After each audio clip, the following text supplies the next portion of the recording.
doesn't matter. Nobody cares.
This man is not a hero, he's a criminal. Shut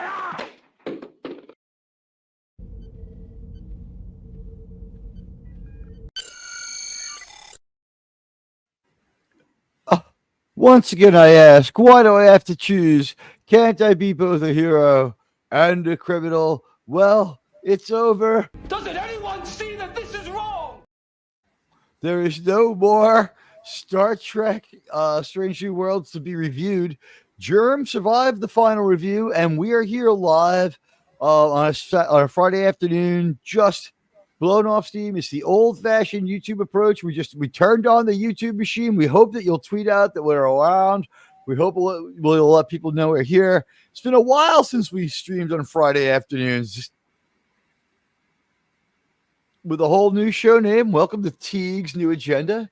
I think the initials say it all. Although, the Sydney Sweeney banner will have to be earned. We got to get some viewers in here and get some likes going.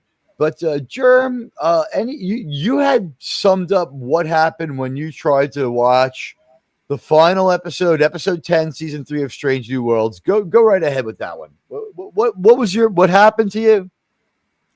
Well, it took me 3 attempts to get through most of it.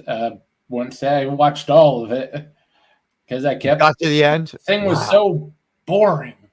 It was boring.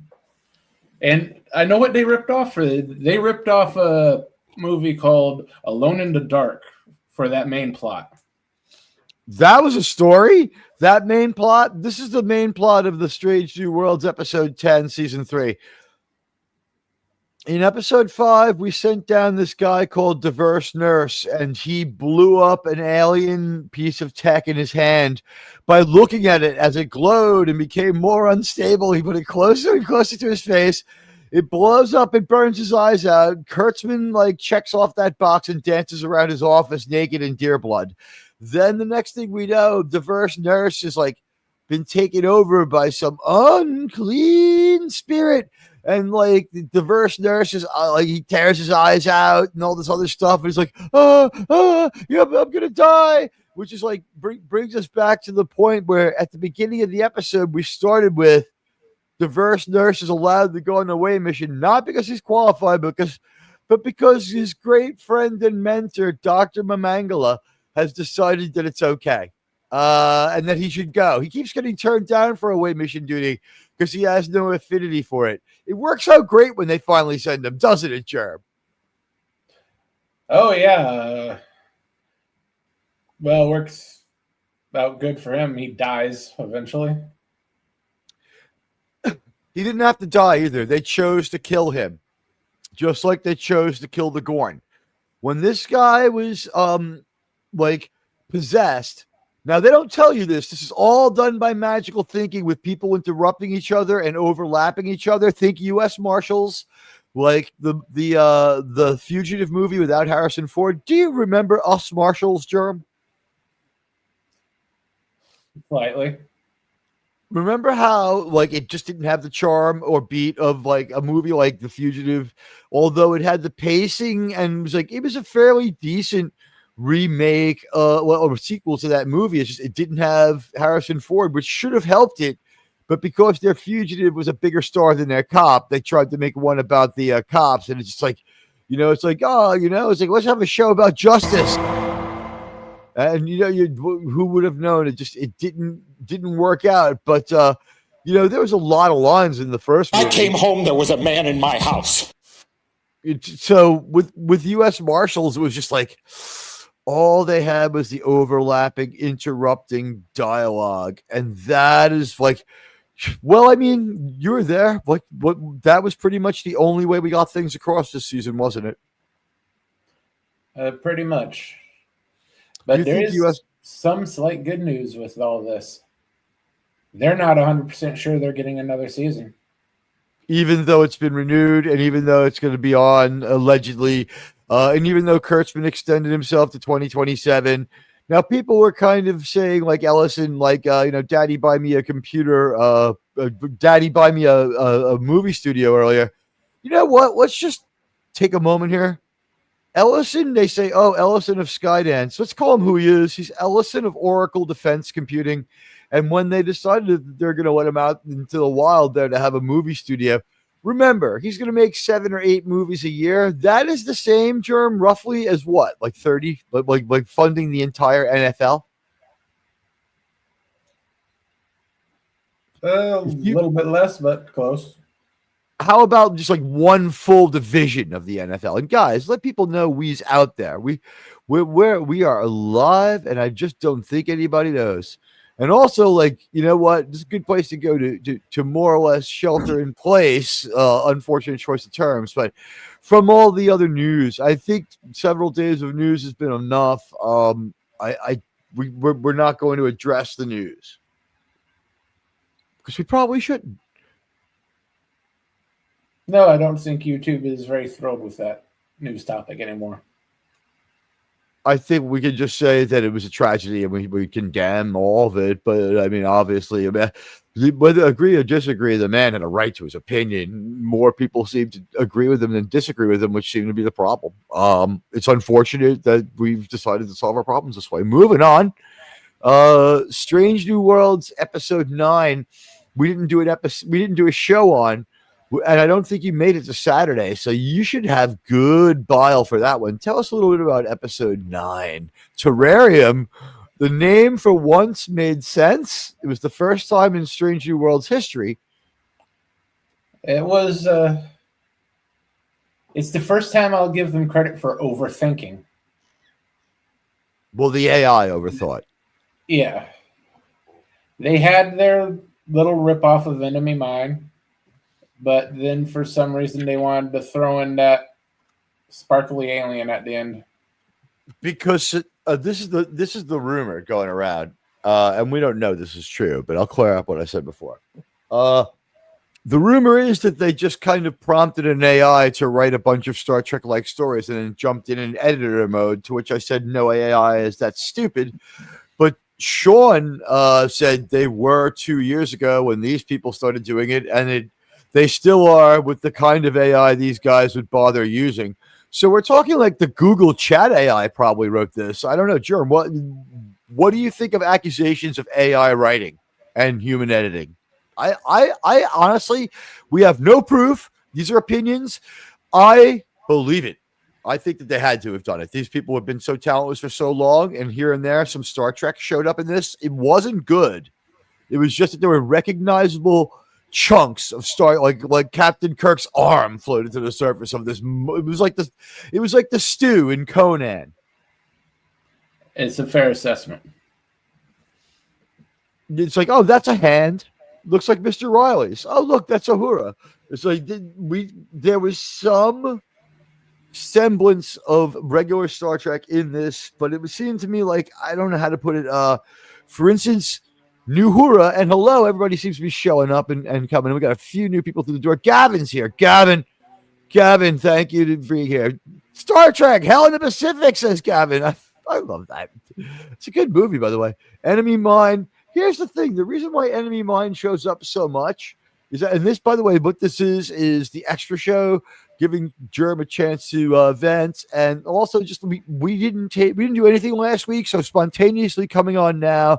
It's in service of nothing, but it's in harm of nothing. I don't think anyone is on. Did Jill finish up? Is she done? You know what? Really, that the length of that show is just to be determined. Hey, you know what? I don't know. Let's take a look. No, doesn't appear like she's live. She seems to have finished playing Star Trek. But yeah, I try to stay away from other people in the community on when they're doing the same topic. This would be Hollywood and gossip. We're not going to stick only with Star Trek. Jerem, did you know that Disneyland was empty in August? Yeah, I assume most of Florida's empty in August. Yeah, that's like saying that I went to the Mexican restaurant and there were no flies. I mean, but I'm still going to buy the food there, but it's not the Mexican restaurant unless there's a few flies. Am I right? Yeah, pretty much. And by the way, Hell in the Pacific, a movie that starred Carol Kane, Commodore 3 packs a day. And thanks for showing up, guys. Hit the like and follow and let people know we're here. We've got some pop culture news and views to dispense. And Germ is like 2 episodes behind on SNW. Now, we will call back to the other one, but in the one called Terrarium, episode 9. But in episode 10, we both made multiple tries to watch this. I came out of it. Hey, John. I came out of it on the other side having watched the episode. And Wes Cagle is here. Wes Cagle, sir, I believe that you also have access to be on this fantastic program if you go to the proper mailbox, sir. Wes Cagle, sir, and all sirs and madams associated with the show are out there. No, I was a little late on it, but the pass is there now, sir. If you wish to join us, you may do so and beam aboard. But you know what? With episode 10. All right, so it was really slow. They're really trying to parcel out the story. This has been going on for a long time. These people were not good at writing stories to begin with, but if we took the greatest episodes or greatest movies of Star Trek and let these people do them without allowing them to change anything in the script except shot selection and editing, could you imagine like how horrible their Wrath of Khan would be? It would just be like, oh, headache-inducing nightmare. Maybe there's something to the story. Would be the best anyone could say. Am I right? Pretty close, yeah. Just looks like they weren't putting in any effort. Well, I mean, that goes back to the core. Make callbacks. You don't base your finale off of callbacks not in this season. The which one, Terrarium? Or this 9 or 10? 10. 10 called back the entire season plus some stuff from season 1. Most of the stuff was from season 1 and season 2. Because it was the third part of a 3-part like trio of like somewhat related because of stories. It's like we've heard this before from the South Park guys. Everyone has taken up this mantra because they said it so well. Because of this, and then this happens, like, are 2 different kinds of stories. This wouldn't, like with the Star Trek people, now it's, and this happens, then this happens. Old Star Trek used to be, the Enterprise is patrolling deep space. Because they get a distress signal, this happens. They go to the planet and they're attacked. Therefore, they chase the Gorn ship. That's how you write a story. In the stories of New Trek, it's like, this happens, then this happens, then this happens. The only relational thread between the plot points is the only thing to put them. They're like data points. They're just floating there in this Star Trek soup, and it's really thin gruel. It's not substantive, and it's just one little data point after another. Like, here's your little member berry, you're gonna love it. Like, here's your little piece of Star Trek. Like, you like that. Like, you remember Una, right? Like, you like Una. You're gonna like Rebecca Romijn. Like, no, she's lost her mystique. Like, to be, I'm sorry, like her figure's gone rogue. But I don't know what happened. Charitably, I would say maybe she got sick of being a supermodel, but that's big for even. I mean, she's not ginormous, but she's big for even big. Anyone making fun of? Remember how people used to say, "Oh, William Shatner, like he's a little overweight, like maybe he's wearing a girdle." How I wish Rebecca Romijn had worn a girdle. How many times did she just look like a dude with a beer belly? Like it looked like someone took her head and transplanted it onto a 50-year-old dude with moves and a beer belly. Am I right? She only was. She could have been in better shape. She only wore the male uniform, and halfway through last season, they broke a rule that they have on this show where only Una was allowed to look attractive. So they let the other female. What happened was for a little while there, Una hit her goal weight. Rebecca Romijn hit like whatever weight she needed to be in her X-Men movie. So while she's that weight, all the other female characters got to take off their suit of armor ugly outfits except Christine.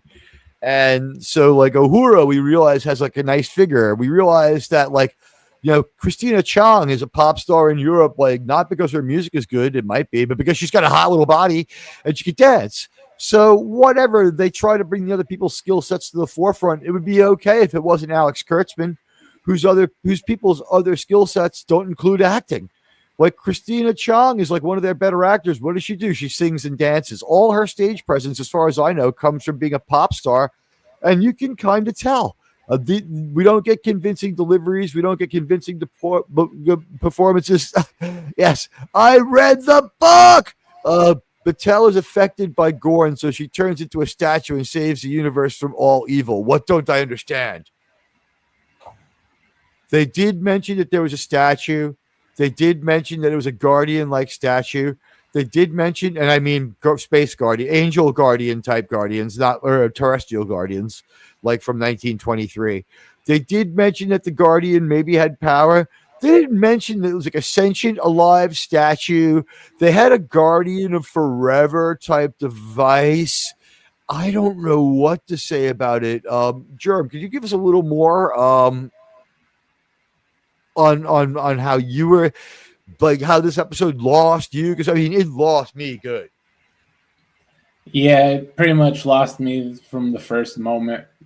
The entire we're fighting ultimate evil thing does not fit in Star Trek. They manipulated their way into writing off the Pike's girlfriend. There's no need for her to actually sacrifice herself. And they cut out any type of death scene probably for the best, because it wouldn't have gone well, but narratively, you would have expected something like that instead of that whole flash forward illusion in her head. The end of Pike's story was like, could he still be on Talos? Is he still on Talos 4? And I like that his delusion included that he was in a 20th century house that was a borrowed set from a soap opera where we made pains to show the pictures on the walls with modern day light outlets. I don't know about you, but I walk into my apartment and sometimes I have my arms full and I have like an assistant set up, an electronic assistant set up. I won't say the name so I don't set everyone's off, including mine. But you know what I mean? And I say its name and I say, turn on the lights, and it does it sometimes for me. They got manual light switches. They also have the little, do you have a modern light switch with the little circuit breaker on it? The ones that have an outlet in them. So you have like a little reset on it in case you blow the circuit breaker in the outlet. You don't have to replace it. They had those. Most people have those. You know how those are like unique to like the very late 90s or early 2000s? That's when they start showing up in mass. They had those, like just linked to a certain period. It was like it had no timelessness. Their house wasn't like futuristic. We didn't see the outside. We didn't see the futuristic city they lived outside of. It was terrible. They teased all season that Patel has the Gorn infection. Was the story? Was Patel going to merge the Gorn and create the Gorn from TOS? Oh no, I don't know what they're gonna do. I thought that maybe she would become some sort of like middle of the ground life form because it was starting to smell like what happened to was her name Loran in Babylon 5, Sheridan's girlfriend, where she goes into a cocoon and comes out looking much more human because one, the alien outfit didn't work. They're uglying up a beautiful actress, so they toned it down a lot. And the excuse was that she was going to become a transitional species, a different, like a hybrid between humans and her alien race, so that she could unite them. I thought that's what they're going to steal. That. How about you? Well, I guess that's too deep for them, but I thought that's where they were going. That's too deep for them. That they could have never thought of that, even if the AI told them to.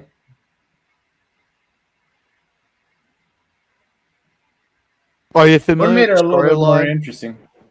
Are you familiar with the story I'm talking about? From Babylon 5. It's like kind of like the second to last season. Hey, DJ Play Nice is here. Hello, DJ Play Nice. Good to see you. That was the second season. At the end of the first season, Delenn goes into the cocoon, and then when she meets Sheridan, she's half human, half Minbari. Right. That she actually did that because the whole makeup thing wasn't really working for her. That's here's the thing. They had a pretty good looking actress. She was beautiful, and they're like, oh, we'll get by in her figure. And they went a bit too far in a few places, and she was just totally covered prosthetics. And another thing is, Babylon 5 perpetually broke. The episode where they're launching a military invasion of like another system, like we have the starbase is used for a staging area. And like only 2 of like the 40 people who are representing tens of thousands in this Starship Troopers like war, only like 4 of them are military age, and only 2 of those are in military shape. It was like the worst background actors you could ever get for a military scene. Am I right? They did have. You remember that episode? Background. It wasn't that the background was bad. It was just it didn't look right for their roles. Like all of their soldiers looked like IT guys. They did have problems staffing those sometimes. In the pecking order. Some of the makeup, because they had a lot of Narn on those episodes, and just say they didn't go into the detail that they needed to go into, since they had 2 dozen of them. Hello there, somebody. 1969. Yeah, you're right. And the also thing is, Michael O'Hare had problems, and they were able to fix their story on the fly to still include him and even have him come back and give him some more money. J. Michael Straczynski is the kind of human being that you don't hear about in Hollywood. Protected the guy, helped him get out of the season.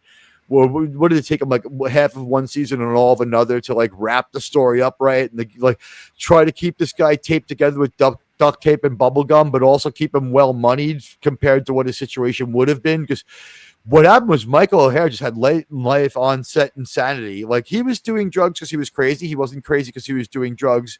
Or J. Michael Straczynski would have let him go, is the impression I got. And about a month after he died, Straczynski went public. He let him rest in peace, and he let him have his moment to and his family to grieve. And his family knew all this before he said, look, this is what messed up my show. And I thought that it showed tremendous class, something we'll never get from the Star Trek writers. Just quick thoughts on the Michael O'Hare situation. If that's the actor, did you know that? I think he had he didn't have substance abuse issues. He had a mental health issues, and he had to walk away after the first season. He was tortured by the mental health issues, and they believe some people think that he was doing drugs to try to keep him in check. And like, there's just no knowing whether he did something like took the wrong like anti-crazy meds and they didn't work for him. If you need help, get help, people. But Michael O'Hare lived years and years after this, after he got the mix right.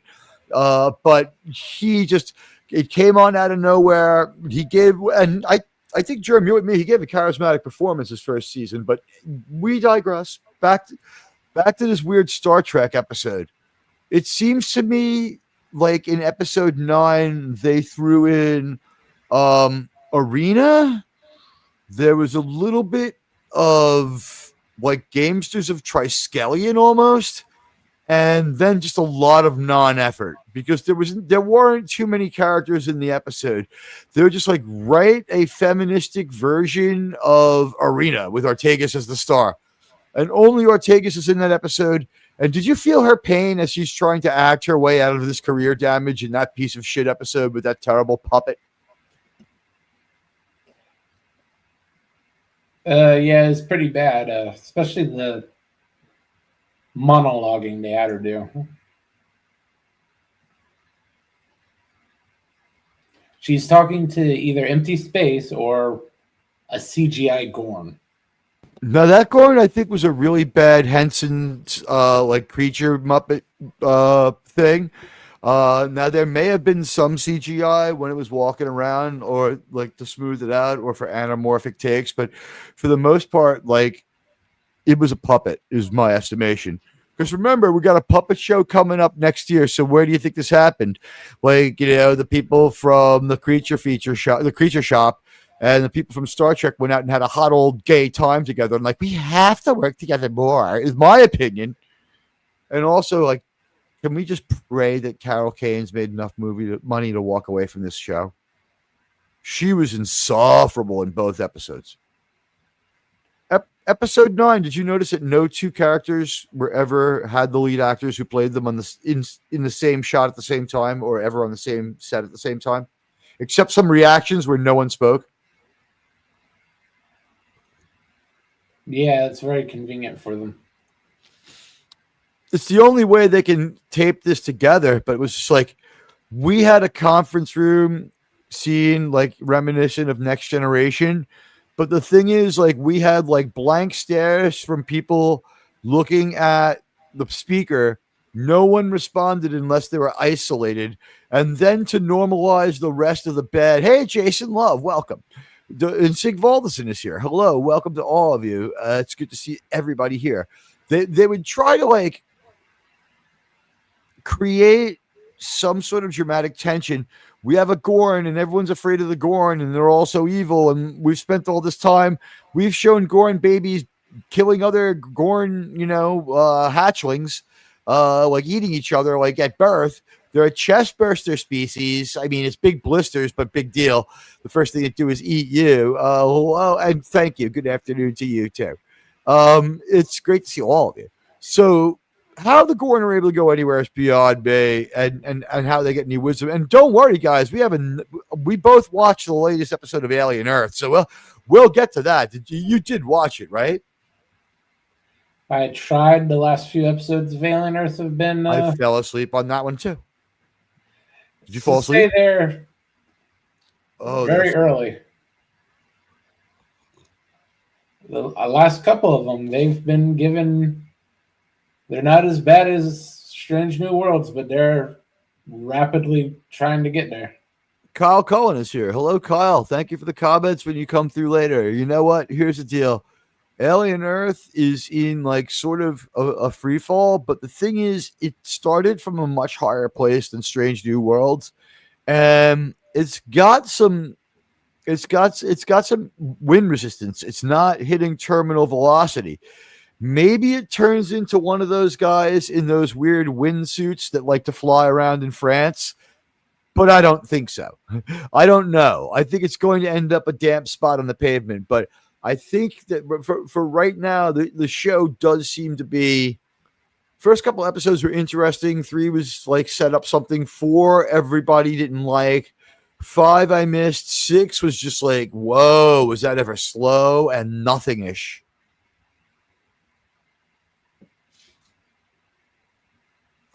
Yeah, I believe it's 5 and 6. That is why am I watching this? In 6, we did have at least like one facehugger attack, but we spent so long building up to it. It didn't have any tension. We saw that it was coming for the longest time. And if I have to look at that goat for one more minute, I mean, what the fuck was the purpose of that? Make the obvious section of the viewing audience that are on psychedelics have a real bad trip. What happened to the goat? Did I miss something? Like half its face has been like ripped up. It's missing an eyelid. It had that tiny little eye squidish one. Oh, it grew out of its eye. It replaced its eye. Oh, so that thing is part alien now. In, I believe it's episode 4. It ripped a goat's eye out and basically took up residence in the eye socket. The episode 4 was the one that I could not stick with. It was bad. All right. So Alien Earth, we'll circle back to that one. We got 3. I like to weave the topics together. We got 3 different topics. It's 2 episodes of Strange New Worlds, both of which were just absolutely horrible. And again, Jerome, you know what? I'll ask you straight up. They said AI wrote this season and humans edited it. If I told you that, like, would you scoff at it? What do you think? I'd buy that. It doesn't seem real. There's an uncanniness. It's not that enjoyable either. It's pretty bad. It's called the Oculus. Is that the name of the eye burster, for lack of a better term? The Ocelius? Help me with that one, Jason Love. Okay, it's a sheep. Yeah, it is a sheep. Thank you. Admiralty gets to sell us. Hey, what can I tell you? It's good to see everybody. Phantom Boomer, good to see you here, sir. Did I miss anybody? It looks like I got everyone right now. If I miss you, I apologize. If you're coming through later, thank you. Watch the browser open. Give us a little bit of a boost. You know what? So let's just finish up the Strange New Worlds part of this. In season 3, we had possibly a display of some of the most inept storytelling, and we saw, quite honestly, some of the worst entertainment of all time. So just really quick, without getting too insane, let me ask you, what do you think the worst episode that we developed in this one was? I mean, which of the episodes did you think was absolutely the worst? Had to be the last one. Wow, everyone said that. Storytelling, slow. It's really slow. I'm just going to do a really fast recap. I'm not even going to give that details, really.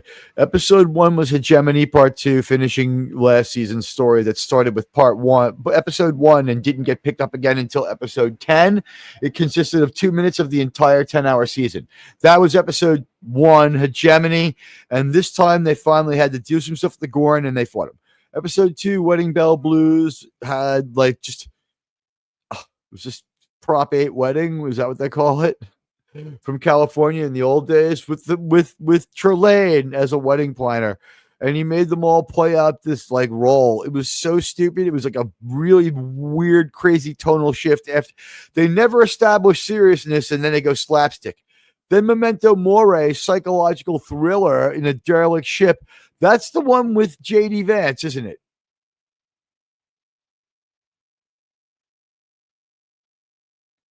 Jerm, was that the one with J.D. Vance, episode 3? Or episode 5? I'm going to get confused here. Episode 3 was the Space Adventure Hour. Episode 5 is Through the Lens of Time. Episode 6 is the Sailot That Ate Its Tail, where they do the choppy editing made this one really feel AI. Episode 7, What is Starfleet, was terrible. Go ahead. I really can't tell you anything about the earlier episodes. I have to mold together down my mind. You know what? Even tried to hold on to it. Every bit of the stuff from my mind after we do these shows. These are the only ones I remember right now. I remember What is Starfleet a little bit. I remember 4.5 Vulcans a little bit because it sickened me. I remember Terrarium pretty well because I was heartbroken for the actress. And New Life and New Civilizations, we saw neither of either. In Terrarium, the only thing I would give it is they go to a planet. It's the same planet they always go to, a dark fucking parking lot filled with broken concrete. Why they keep going to that half deconstructed parking lot is beyond me.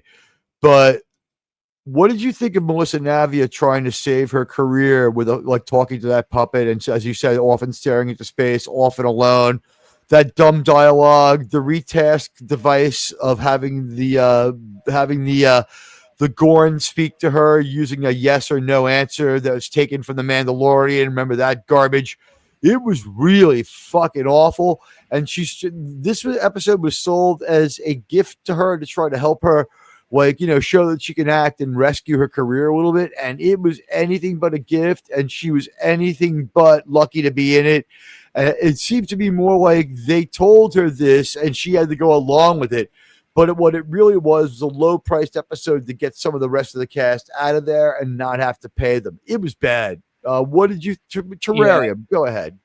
It was a hostage situation. Is to do this episode virtually by yourself, or that next check is going to be a little bit late. I want to know if our audience thinks the cast of Strange New Worlds was fairly treated. In the words of Darth Vader, perhaps you feel you're being treated unfairly. Do you feel most, because I think Rebecca Romaine and stuff got special treatment, most of the cast of Strange New Worlds was mistreated. And by the way, I would just be curious, Ortegas was the most insufferable character. What did you think of Melissa Navia? Did you go to have empathy for her watching what they put her through every week, knowing that it was just because of her like low salary and the fact that they couldn't be bothered to pay the real stars that they told us they would have, the money they were going to get, and that they never had any more money? They just extended everyone's contract by 300% and cut production by 2/3, which is, in my opinion, mean. Yeah, I feel a little bit of professional sorrow for them being stuck around people like Kurtzman. That had to be horrible. Yeah. They're not being respected. They're trying to screw with their money. If anything, just paying them late.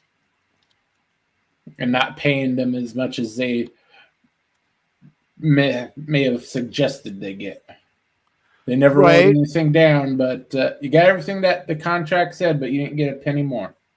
And they're like, but we made fun of Orange Man. And like Anson Mount's like, making fun of Orange Man doesn't pay the bills.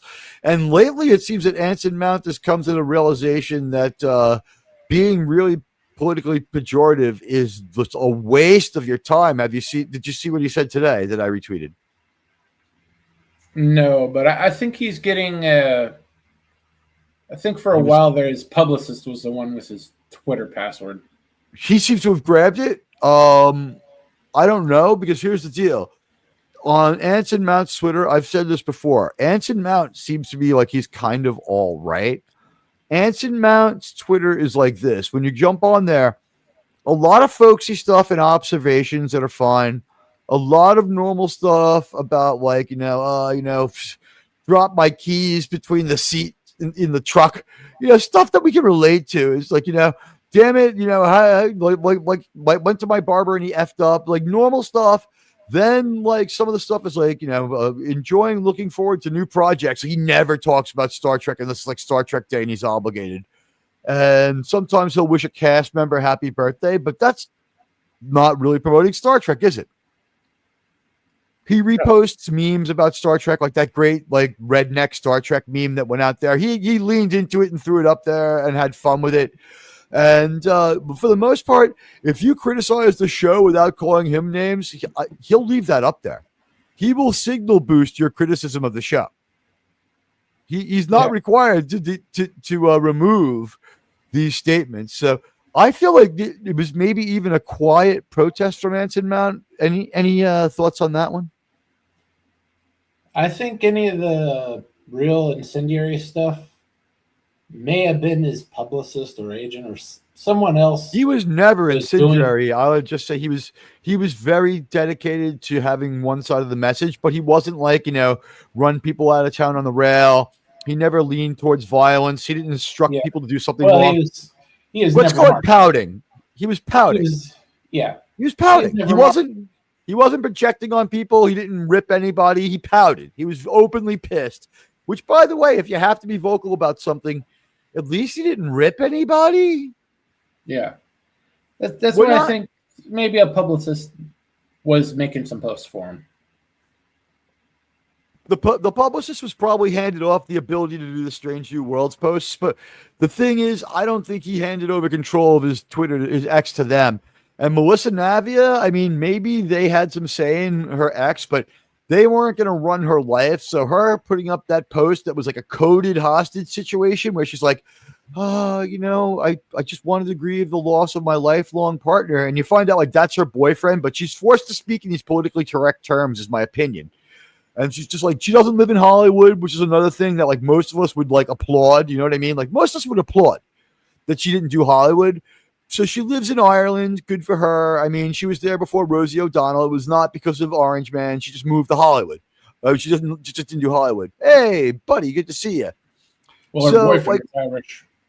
Right. The boyfriend was Irish. And like, so here's the other thing. Like, who would have thought the actress that played Ortegas was heterosexual? I started to wonder if maybe she wore a MAGA hat to work and they're like, we're going to ruin her. Right? Because this woman's career is got like 6 years gouged out of it. Can you get work dressed as Ortegas?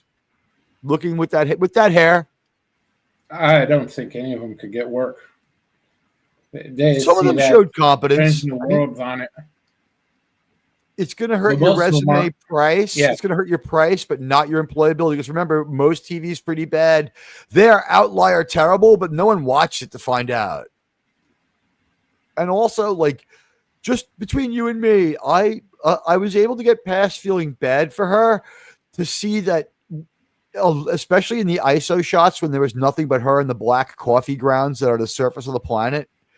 She was trying to do acting with her face. She was working very hard to bring that story to life, and I just felt bad. How about you? Were you ready for her to pull out the newspaper to prove what day it was?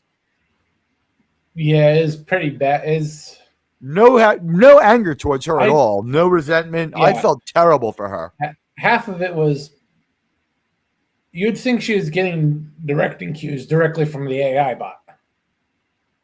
Yeah, and say something nonsensical, and then she is just trying to get something close to the gobbledygook just spit out. Jason, you got here just in time. Or did I say hello to you earlier? Yeah, I did. You know what? I'm sorry. But I am getting by on like 90 minutes to 2.5 hours sleep. I got some sleep at work, which is great. That's one great thing about my job. But like I brushed my teeth and left after last night's show. Yeah. Don't dox me, bro. Come on, don't tell everybody about my job as the district attorney's main investigator. That would make me look bad. I work for the NYCSI, where we investigate bad sci-fi shows. It took us a while, but I think the Damage Report was the best. It's the Star Trek Damage Report is now the name for all new Trek shows. What do you think? We get our name in there without giving them any boost, you know? Yeah, it sounds like a good title. We're not we can't call it like Star Trek, you know what I mean, and get away with it, but we can call it Star Trek and then add something that shows that we don't like it, like Star Trek Damage Report. It's not going to help them out too much. Well, for what little new Trek there will be in the future. Yeah, the haircut is totally punishment, especially for the viewer, for both her and Anson Mount. This is what they did. And Jeremy, I don't know if you agree about this with me, but I brought it up about 2 episodes ago. Maybe you were here for the conversation. Maybe you weren't. Once they realized who they're going to have in the show, they realized that they couldn't afford them. So they got some deputy characters. They couldn't afford Rebecca Romaine. So La'an, a.k.a. we call her Connie. She's a descendant of Khan. She's allowed in Starfleet because she's not an augment, but she can throw a person into the sun. She is the deputy character who has all the same traits and does all the same stuff as Rebecca Romaine, who is just terrible. And Gavin is a member for 15 months, sir. Thank you, sir. I only watch SNW to check for canon damage. Ooh. we may not have been able to do any more canonical damage because I do not think the show is considered Star Trek for at least this whole season. I think that finally went away. The end of Discovery might have taken, and Section 31 being within 6 months of each other and like 5 months before the premiere of this may have done it in. What do you think, Jerm? I don't think it was ever Star Trek. But I don't think it's Star Trek in the minds of the public anymore either. I don't think they can hurt it anymore. What do you think? Very likely? I don't know. You give me your opinion on that one. Pretty likely, but even in the normal community, I find people that don't think of it as Star Trek. Thank God. But the next step is people do think of that as Star Trek, and they don't think the other Star Trek is Star Trek, and they have no idea. And they're moving like a bitch to make that happen. You've got to go down a few rows to send a Star Trek gift these days. But I want to thank Gavin Blackburn, who has had my back and been my American-speaking British friend for 15 months, and actually far more than that. I think you've been with the channel longer. I've been seeing you around forever. It's great. Gavin Blackburn always has great Star Trek thoughts. He's always here to help us promote the show. He's always out there liking this post and retweeting. And I thank you, my friend, very much from the bottom of my heart for being in my community for so long and helping me get the message out there. That's what funds the video essays. That's what funds the time that I have to make some of the uploads we have for Enterprise and other shows, and to make ourselves known on Trek United, a project that we don't know that'll ever come to fruition. Germ seems to be 51% or more against it happening. I say it's 50-50. I think that it's taken on a life of its own. You think the chances we see it have improved because of its warm reception, or do you think it served its purpose now and it'll go away? Because you've been of one mind on this one for a while. And Jason, thank you, my friend. I think the chances of it happening are getting better. But I've always been in mind of it could happen, but it shouldn't. They need to just go forward and not keep going back to what they've done before. You know what? Gavin is quoting from the Ultimate Computer, so I'll do the Daystrom impression that I like to do, but I will do it from the Admiral Teag point of view, speaking to Kurtzman. You ready? Look at you now! Your mighty starships crushed before us. What do you think, Jer? A little over the top, but pretty good. Daystrom is over the top. He's in full madness by then. I mean, he's also Dr. Daystrom does not have an easy voice for me to replicate, Jer. He has a very strange accent. What is it, like maybe a Massachusetts accent? I'm not sure about that one.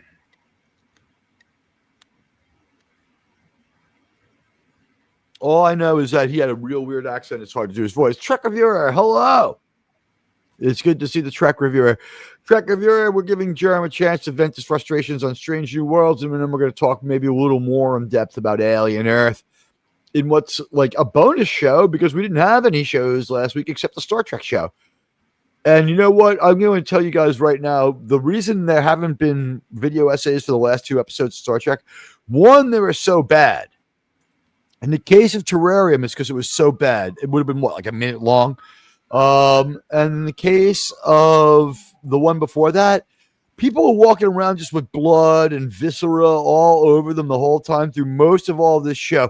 No one ever gets basic first aid in the future anymore. Remember when people get like an arm blown off or like half their face blown off, and they come back with a little silver Band-Aid? Remember those great days? Yeah, when they had competent doctors like Crusher and Bashir. Now you got Murderer. Yeah.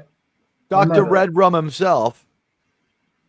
I don't know. I mean, this is the most immoral doctor. Let's forget about all of Star Trek. He would have fit in well in Schindler's List. Am I right? I mean, except for the fact that the Nazis would have, after a few weeks, they would have been like, we've just noticed that despite your enthusiasm and cheery attitude, you're part of the problem. We want to get rid of you too. I mean, could he have won his way into their hearts with it? I mean, he is just a heartless monster. They have accidentally created the most immoral character really I've ever seen. He would have been a little much even for them. They would have been like, we love the enthusiasm, but like, why don't you go take a shower now? Yeah. So, game's over. Way to go. You pitched a great 5 innings there. Mamangala. Go hit the showers. You did a great job. We'll see you out. We'll see you out there, Mamangala. Way to go. He was horrible. Last season, we had a really just difficult series of episodes. It was only about 1 episode long. They threaded out this long story about him keeping his child alive inside of the transporter buffer. She has like Irumonic syndrome or something terrible. And whenever he rematerializes her, she's like, I feel time going by in there. Pain. And he's like, let me read you a story. And she's like, let me be deleted. Please erase me from the pattern buffer. And he's like, you know, it's the right thing for me to do. I have to go back to work now. And Pike finds out about this and he enables it. I want Pike doing like 25 years for like Steinep's Pleasure Planet assistance and enabling. Am I right? Well, not quite that bad, but it's bad though. That's still torturing a kid. Let's not use those words that way, but it was bad. It was bad in context. Like it was a sci-fi show where it was just every bad thing happened to this poor like subject of Mabanga's. He had no regard for his subject, right, Germ? His subject. Did you see season 2 at all for research? Did you see how that storyline ends? No, I intentionally avoided that. All right, here we go. They, for the entire season, they don't get this one right. They want it to be that you feel bad for him that the subject is ill and that he wants to help it. But because they don't know how to do anything but be edgelords, whenever the subject appears, the subject's like, it's pain. And he's like, let me read you from 3 Musketeers or whatever it was. And in like one of the last episodes of season 2, they have like a holodeck adventure, except it spills out onto the ship. And the entire ship are taken over by these weird aliens from the future who bring back his future daughter, played by an adult. And the adult says to him, all that bad stuff you did, turns out it was great. These aliens came and they lived in the transporter beam or something dumb like that. And they magically appeared and they knew about me and they took me with them. And I have a Wesley Crusher-like, Trevor-like life. Turns out that all that questionable shit you did, turns out it was the best possible thing ever. Bye, Dad. And that's the end of it. And he's like, I've done the right thing. And everything goes back to normal. And people are like, huh? And Pike, I guess, forgets about treason again, or whatever, subverting the military uniform code of military justice. It was stupid. And Jason Lovett is like the deletion machine in this show. Yeah. So that's how they ended that one. She came, like some creature came back from the future, told him it was okay, and he was okay with letting it be. I don't even know if we saw him deleting the transporter buffer pattern. I think it was done for him. He didn't even have a moral choice in that one. I don't know what to tell you. Sounds like they could have salvaged that by dragging him off and put him into Federation funny form. If he or Nimbus 3, the Federation prison planet for what he did, this was dark shit. It should never have been that way. Strange New World season 3, you up there with seasons 1 and 2 of TNG and season 3 of TOS and season 1 of Discovery for the worst season of Star Trek. You know what? Seasons 1 and 2 are poorly paced seasons of TNG. It's just, it doesn't really work. Season 3 of TOS is like poorly polished Star Trek. Gene Roddenberry wasn't giving it that last once over to like polish it up, so it's mostly like Star Trek. And season 1 of Discovery, that is more what we're talking about here. Anything from the original continuity is Shakespeare compared to this. The worst episode of TOS, the worst episode of DS9, the slowest episode of TNG. Germ, if I told you you had to rewatch this or a 3-act play called Armis, The Death of Troy, a Star Trek The Next Generation play, but at least it was fully scored with the music and stuff, what do you go see? Do I have the option of a agony booth? No. I guess I'll have to go with Troy. You're going to go see Armis the play, right? Yep. Could you imagine Jerem at the opening of that in like a tuxedo? Would you get yourself one of those little small silk scarves that rich guys wear? Would you take it all the way for the premiere of Armis to Play? For the fuck of it? You're stuck anyway. You're stuck doing it anyway. It's like, here on the red carpet, we have Resolute Jerem from Saving Star Trek to see Armis to Play. What an honor, sir. You are here, sir. What do you think of Armis to Play? You are here to see Armis to Play. What drew you to this cinematic spectacle, sir? I'm assuming the weight of my sins because I'm obviously in hell. I don't know. Armis to Play might actually be fun. I mean, think about it. It wouldn't be the original cast, so no Marina Sirtis. Maybe they get a pretty Troy. And did you see those body painters who just were all naked with TNG uniforms? That was some pretty awesome body painting. They were naked as could be. It was X only, but, wow. So I would say far, far, far worse than anything but season 1 of Discovery, which was just absolute dog shit. Season 3 of TOS has a lot of good episodes, although this episode had some season 3 ideas. I think perhaps the empath, and episode 10 had perhaps the empath, definitely the cage, because that was the only Pike only story they had for it. Definitely Menagerie dumped in there with given equal weight and poorly prompted with the cage. So we doubled down on weird cage-ass elements, but something in the prompt said, but do not make it the cage, because everything is like the cage except it's not. He has a future forward hallucination, which conveniently helps to have none of the cast in this episode. It's the Pike only episode. And it is just, there was pieces of recognizable Star Trek just floating to the top and sinking back down to the bottom, but it was terrible. Germ, final thoughts on season 3 of Star Trek Strange New Worlds, episode 10, New Life and New Civilizations. We didn't see either. Yeah, but it's fitting none of the titles actually meant anything. And I'm glad it's all over and I can purge this entire season from my mind.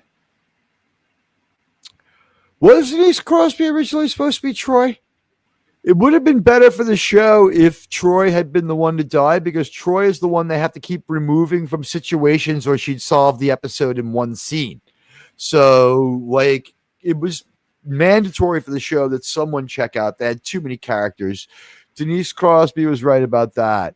But Troy would have been a better and more convenient character. And wow. From the planet below, I'm getting a signal. Germ, can you go over there by the transporter and just operate that for me? Do you see the coordinates coming through? Can you just hit that for me now, please?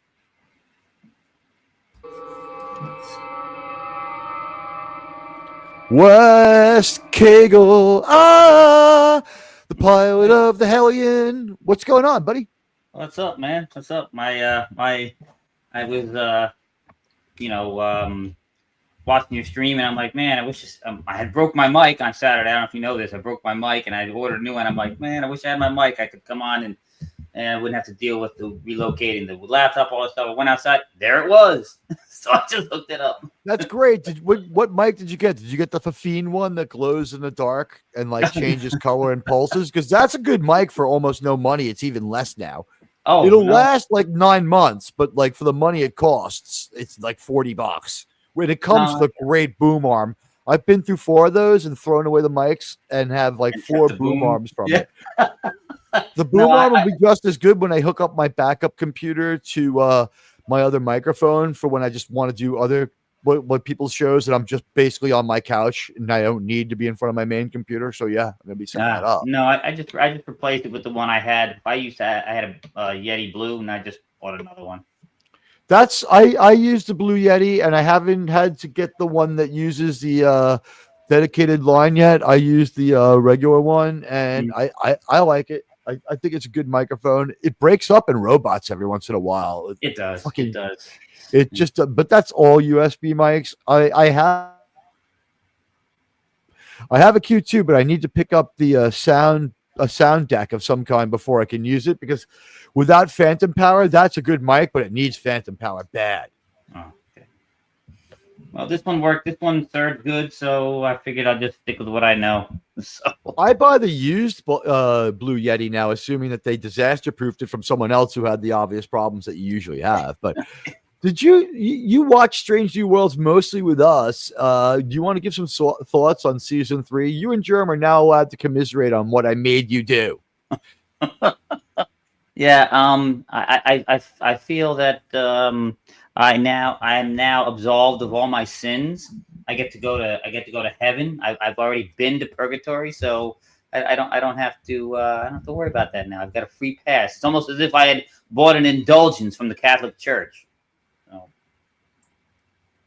I would not wish it on anybody. It was awful, and it just got more and more awful. And I'm your poll it says yes, they were treated unfairly, or no, that's Hollywood. I think there should have been a third choice. Yeah, they were treated unfairly, but I don't think that they thought they were treated unfairly, because I think they were of the like mind. I think they enjoyed this. I don't think there was any of them that was opposed to the writing. And that's Hollywood, baby. That's what we have now. That's all of the people. It seems, or at least the ones that might object are still too afraid to say anything for fear of being blacklisted. So, and that's your other choice. Yeah, that's Hollywood, baby. Here's the thing: we did see the emergence of what I would call quiet protesting. The only way I know how to put it, very quietly. Like, if you went after Strange New Worlds but didn't go after Anson Mount, you would be like, Anson Mount didn't give a shit. Anson Mount was okay with that. He would allow it to happen. You would, if you put up a comment like, decent performance, but I just couldn't get into it. Like, the show kind of sucks. Like, he would be, maybe I can make the same stream appear on Rumble. Sure. When you do the Bumble thing, what the hell is it that makes the Bumble? Did you create a one-time Bumble studio that's like semi-permanent?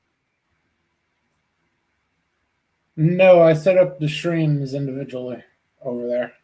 I'm going to start doing that now. The thing is, it counts towards your weird hours.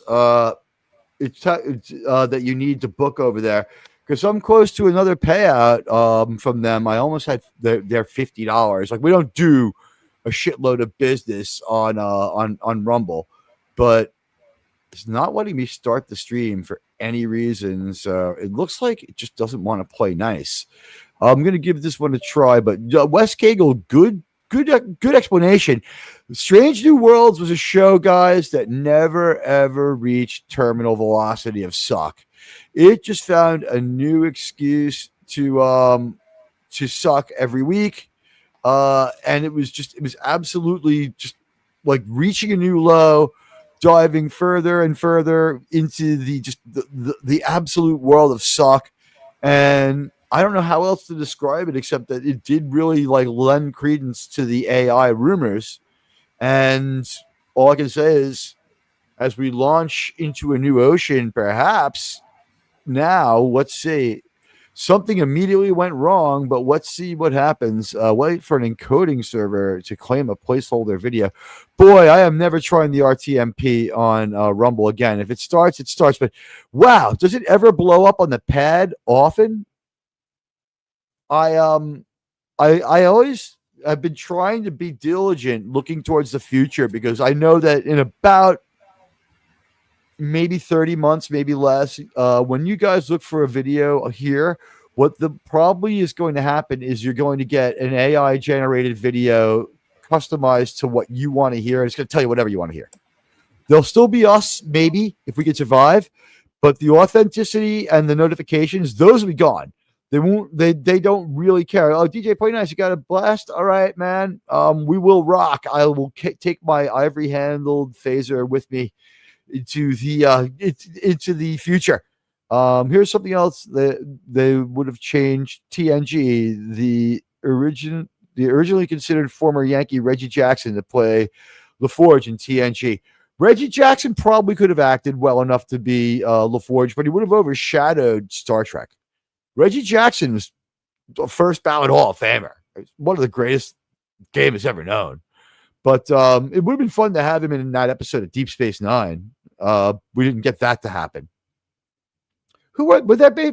Aside from Buck Buckeye, who was in that weird Take Me Out to the Holodeck episode? Trying to remember. It was The Simpsons that got real baseball players. Deep Space Nine had fictional ones, right?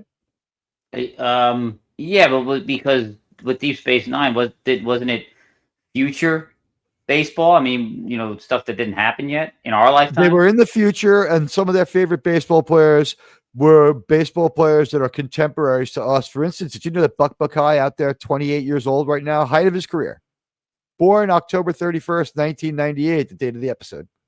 No. Or he'll be 28 this year. Happy birthday, Buck Buckeye. It's coming an October birthday. How perfect for a baseball player. Yeah, but didn't they have like a couple of real life tutors? Didn't they like, I need to call up Don Mattingly from the Yankees? Nothing that good. It's like, Buck Buckeye will teach us baseball. Buck Buckeye's the only baseball player that actually is represented in DS9 outside of the Take Me Out to the Hollow Suite episode.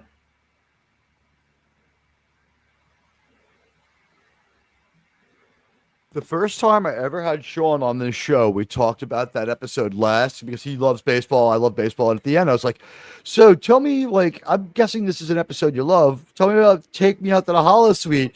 And this is when I knew he was born to be a Star Trek kid. He goes, oh my God, I hate that episode. I go, why? You love baseball. He goes, the baseball thing is cute. It's nice. But why would you play on the holodeck instead of on the park-like planet below? And as I'm considering this, and I'm remembering that, like, the entire planet Bajor is one big habitable zone. Have you noticed that? It's like, it's the completely ideal planet. Do we ever see it has no ice cap that we ever see. We never go to a part that's a desert. Like, this planet has been through hell, but every time we go there, it looks a lot like a nicer version of Endor. It's like Endor with timeshares. Anybody on Bajor and how it doesn't fit the oppression narrative? Yeah, it's not. It doesn't look like it doesn't look like it's just recovering from an occupation. What was the occupation about? They're able to reverse terraform it in like 6 months. Like, just get off your planet and go to the station. Well, we'll rehab the whole planet from space. Will they fire a fucking Genesis device at it? I expected after having been invaded, a war, a rebellion, an occupation, I would have thought it would have looked more like what was the how about Earth in First Contact when we see it, it's all concreted over? Well, I would have expected it to look more like the Shire at the end of The Hobbit when Saruman had his way with it. Vestiges of beauty, but a lot of desolation, and industrialization and just exploitation. Yeah, where's our Superfund site on Bajor? We never see it. Where is our, chasm, a deep, huge chasm that is once a quarry where thousands of Bajorans died? We have an occupation of Bajor that's so long and so bad that we never go down to the planet to dedicate a memorial to it. But so Sean's like right off the bat, he's right. It's always the middle of June. It's like, remember the song Fastball from 2007? Bajor's weather could be like the Fastball lead singer. Don't you know that the road that we walk on is paved in gold? It's always summer. We'll never get old. It's just like, like every day on Bajor is like beautiful. It doesn't even have isolated, untouched pockets. Like if the rural parts of their planets that were park-like were in like jungle that was like shitty, like the Cardassians never needed to come here, makes a lot more sense than what we did, doesn't it? We didn't really make that occupation stick. Yeah, I agree. Sean's next point was a great one. Guys, did you ever think of this one? Sean brought this one up. He goes, all right, so after we get past that, I was like, all right, so I understand that one. He goes, so the next problem I have is, why didn't the Vulcans just throw the ball 225 miles an hour since they're 5 times as strong as a human? It's true. I had to stop, and I said, oh my God, my Star Trek brain turned off. And he's like, they did a good job of making that happen, but like it occurs to you the second time you see it, you're not like blown away that they're playing baseball on Deep Space Nine. It's like the first time I think I was just shocked they wouldn't go to the planet. Like, why here? And he's so right.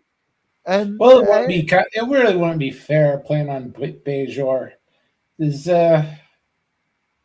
Sort of like having Jesus get a home game. I think it was just so that they could turn on the inertial dampeners and nerf the Vulcans to the strength of humans, because that's the only reason we don't have broken bats. And doesn't someone get hit by a pitch which should be absolutely fatal? It's like, oh, the baseball's gone straight through, Dr. Bashir. Yeah. God, can you Like, imagine the yep, whole his head episode? exploded like a cherry Pop Tart, sir. God. Yeah, no, that's brutal. That would be brutal. Jadzia, I want you to write a letter to Julian's family. He, of course, it's in Near East. Don't worry about it. Yeah, that would look like the scene from Scanners. This is true as far as the show doesn't back off of this. But could they show us? Could the planet be anything but green and lush from space? I'm not trying to destroy Deep Space Nine here. I'm just saying, not a perfect show. Not my favorite Star Trek show. I'll get to it and I'll enjoy it and I'll probably praise it when I get there. But when I was like watching, when Deep Space Nine was on in full swing, it was like after college for me. I'm really deep into living life and I still had time to watch Star Trek. I love Star Trek, but with Deep Space Nine, we're talking a very different Star Trek show. I had this set of rules, and Jerem's heard this one before. He's rolling his eyes. He's getting ready to get sick. But this is how it worked for me. If I saw Garrick, I'm sticking with the whole episode no matter what. If I saw a Grand Nagus Shrek, I'm going 2 or 3 commercial breaks deep to see if it redeems itself. Same thing with Quark. I'm going at least to the first commercial break. The Kid Cast, I'm going at least a commercial break into it because the child cast, because they're not child actors. Remember, Nog was like 29. Like that storyline, I liked. The Ferengi, I liked. If it was Odo, first commercial break. If it wasn't getting me, I was gone. Shipping Kira, it didn't take me that long to appreciate her beauty and then just move on. I'm in the prime of my dating life. I don't need to ogle, Nana Visitor as hot as she was, but you know what I mean? Like just doing more in life than being able to watch that 1 a.m. Sunday night Star Trek show reliably. I'm like, this episode seems to be meandering down a boring path. Like Bashir, I'd hang in there for the whole episode too. Avery Brooks, he was just the least interesting character a lot of times to me. I don't know. Did you guys have sort of a Deep Space Nine fail-safe policy? Jerem, you love the show. So you didn't. No, Avery Brooks was one of the better ones on the show. He's a weird guy in real life, but on the show, aces. His acting is pretty solid. The thing is, not a ton of range. They started writing to his range. They wanted him to be more Picard-like or like a cross between Picard and Kirk, but they're not really able to pull it off, are they? And everyone's go ahead. They started writing him like they wanted him to be a junior Picard the first couple seasons, but he was hired to be Hawk. He had just come off of I don't know how many years. About 7 years of being Hawk, about only 1 or 2 years on his own. A Man Called Hawk didn't do fantastic because here's the deal. A little too much Spencer for Hire at once. What they did was there was a show called Spencer for Hire with Robert Urich, and he was pretty cool, and he was from the show Vegas. Everyone remembers Robert Urich if you're a certain age. And we had a fun time with it because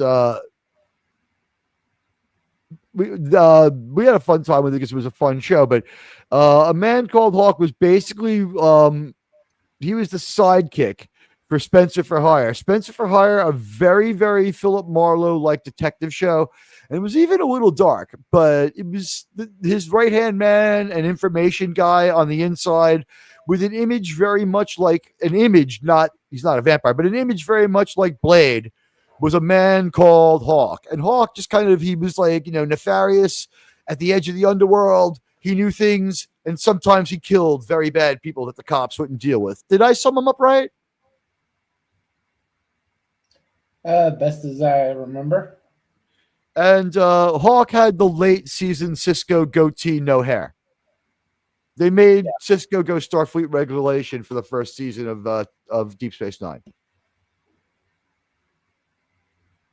Yeah, it's really that third season where you look at him and say, oh, that's Avery Brooks. Because Yeah, and he's his acting unrecognizable those first 2 seasons. Clean shaven, hair, just doesn't look like himself. Yes, he was also on the OG SWAT series. He was in Vegas. He was in the President's Man. He was a good actor. He unfortunately taken from us far too soon.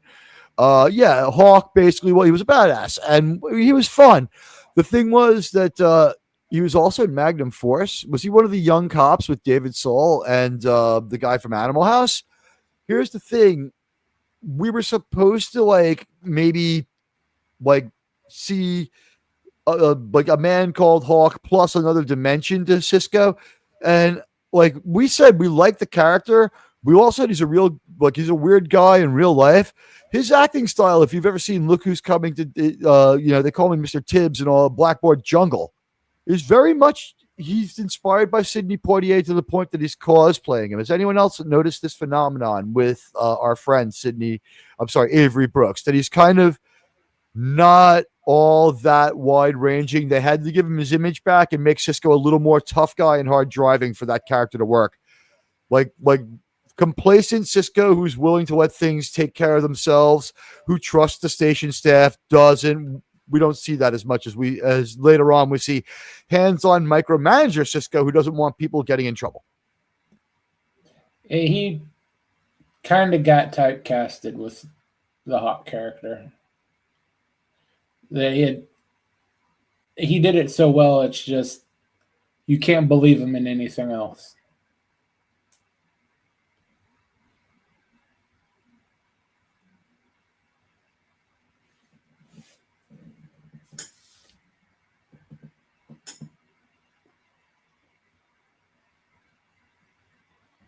Oh, Mr. House Party, 5 memberships. Mr. House Party 6 gifting memberships very generously. I want to thank you, my friend. That is really generous of you. You have gifted memberships too. Sir, what a great act of generosity for our channel community. I want to thank you. And you know what? Like I said, this will power me through a video essay. You guys got one coming. I took my week off. I needed a week off from making video essays. It's tedious because you learn a little more every time. So even though it should be getting easier, it's still not quite that easy. But these are the people who managed to get a membership from our good friend, Mr. House Party 6. They were given to Jason Love, Kimberly Ann Hart, 2025. Hello, Kimberly Ann. Woody M, welcome back. Received the membership. Dave C, our good friend Blue Morpho, received the gift membership. And John, the Beagle Dad, got a gift membership. Welcome. Hello, computer, says Gavin Blackburn. And now everyone's busting loose with those emojis. Yep, use them, spam them. Mr. House Party 6 is out there. You know what? Giving out those gift memberships. And did you yourself get one? Did that somehow happen? I've seen that happen where the person who gives them also gets their memberships. You are the best, Mr. House Party 6. I thank you from the bottom of my heart. And you know what? Member video coming soon. And the gifted memberships, really the lifeblood of the channel. This channel does more with memberships than really it does with the other forms of people giving to the channel. And I don't mind. I really don't mind. I love having a chance to expose some of you to more personalized videos. And we got 1 million Hoshis. That's why we got these avatars up there. We got 1 million Sydney Sweeneys. Everybody's loving it. And I had to stop to acknowledge that one. We were talking about Take Me Out to the Holodeck still, or we were just talking about the incongruous nature of Bajor and Avery Brooks. That's what it was. Do you think it's possible that Avery Brooks was just simply born to play this man called Hawk more than he was a great actor? Because, I mean, he is great in that role. Oh, it's perfect for him.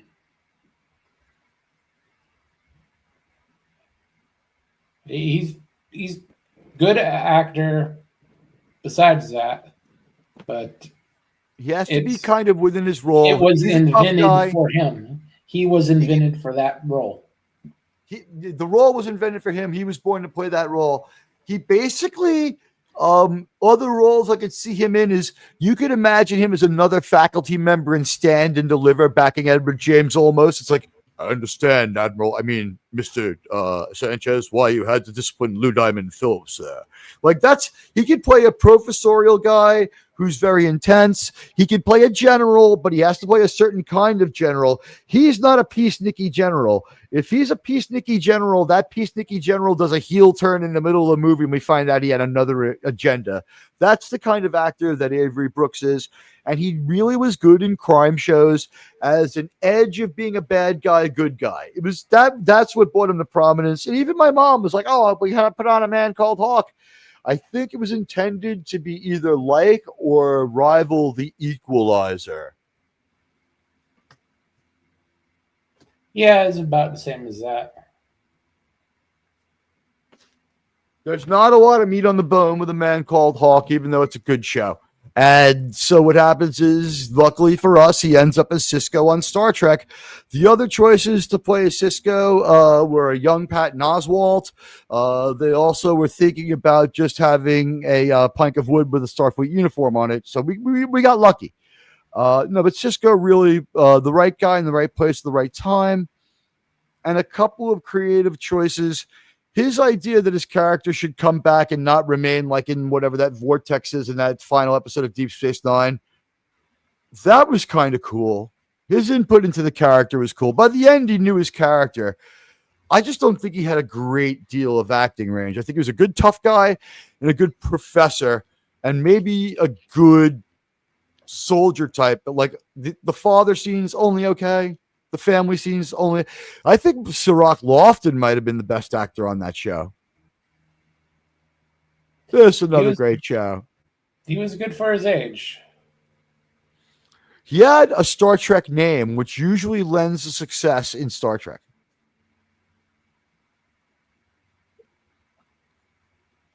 Avery Brooks is one of the limiting things for him was no matter what he's doing, he always comes off as very, very intense.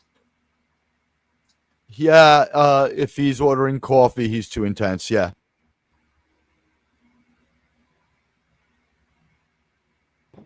He's had one too many Ractogenas when he gets to the bridge.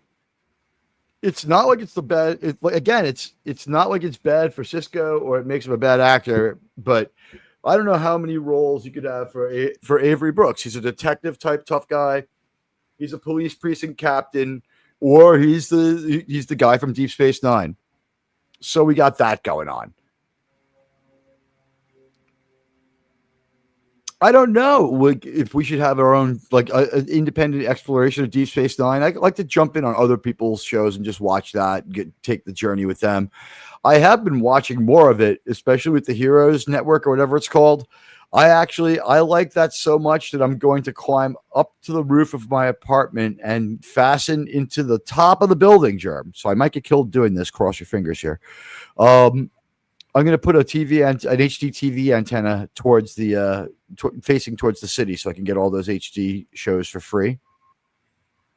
Do you know they now come on remote control motors, so that you can go and turn them towards the signal? I did not know that. I haven't had any of that stuff in like 5 years. Air TV in my area is now worth it. There's a Star Trek from and Wes Kagan, when he gets back, can verify this one.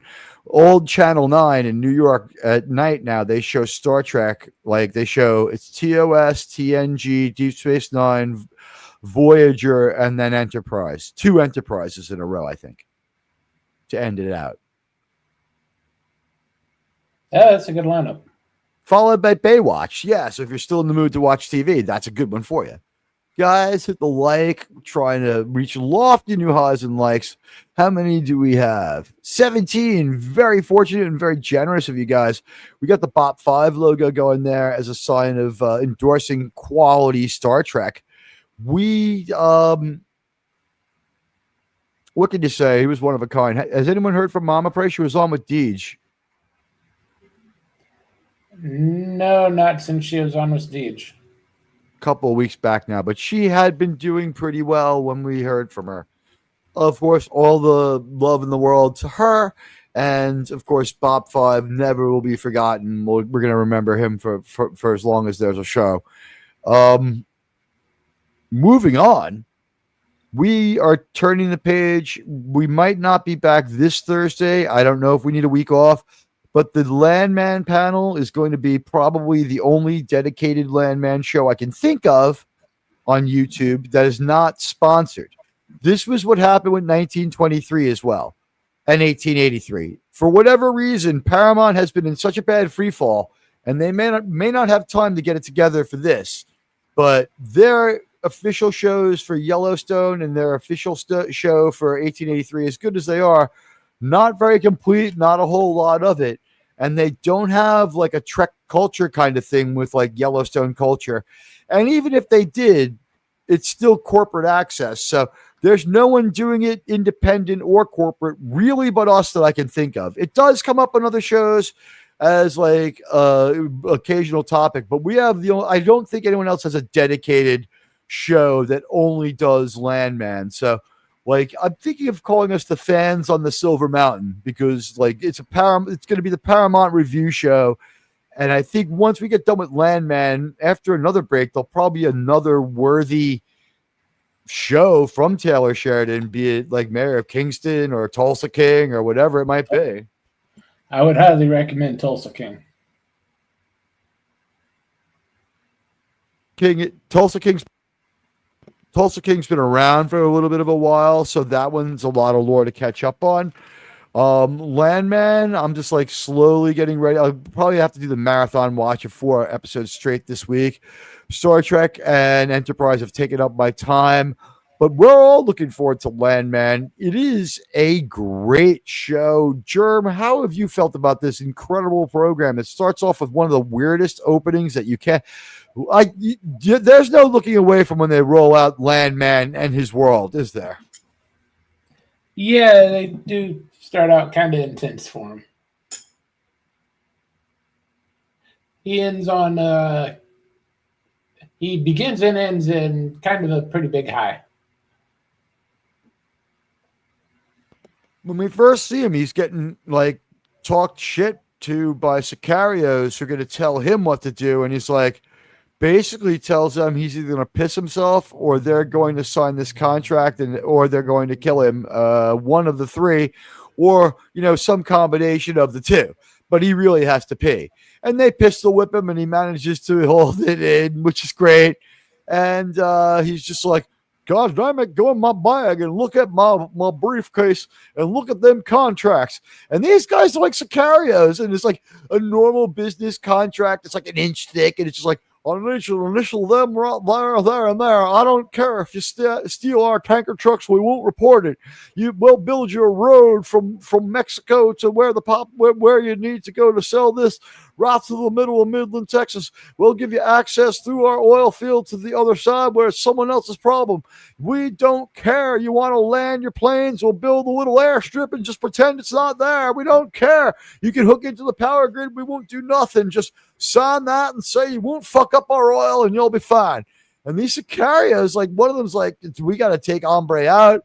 Sicario 2 blows Sicario 1's brains against the wall and signs, and we're off. That's the first 5 minutes.